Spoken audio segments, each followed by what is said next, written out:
So I just got home from jury duty. First timer here, first time getting called for jury duty. And I was not looking forward to it. In fact, I was dreading it because in my mind I thought, with my luck, I will get selected for a case and be, held hostage for weeks, maybe months.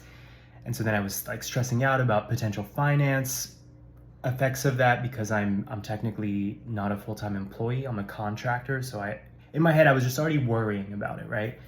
In the end, I went home relieved today because they sent us home after 4 hours of just sitting there in the waiting room. They did select 100 people to get interviewed for jury selection, and I'm assuming they found what they needed and everybody else, including me, went home. So it's not the end of the world, but my point is, sitting there for 4 hours doing literally nothing.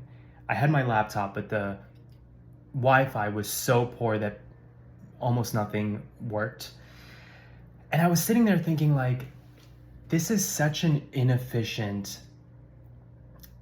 and silly system. Like, yeah, in theory, it's an amazing system. In theory, like a lot of things, in theory, this civic duty is a huge responsibility. You're putting the justice system in the people. Like, that's what democracy really represents, right? That power to the people. But then when you think about the absurdity of people like me sitting there wasting time that could be productively used, whether to spend time with your kids if you've got kids, to be working, to be a productive, member of society for those 4 hours. But in addition to that, right, even the fact that I was worrying about work and financial stuff, I'm like, that defeats the purpose of this being a glorified, system.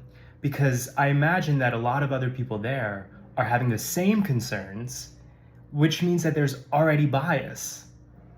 I mean, imagine that you're in court being tried for a crime that you're on trial for a crime that you did not commit. Let's say something like murder.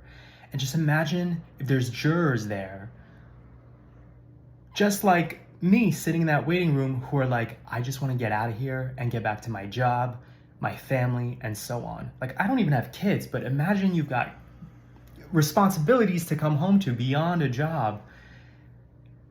And so I was sitting there thinking, this is yet another broken system of the government that just exists because it's always been there, and it probably made more sense hundreds of years ago. In the modern world, it just is not logistically, it's just not practical.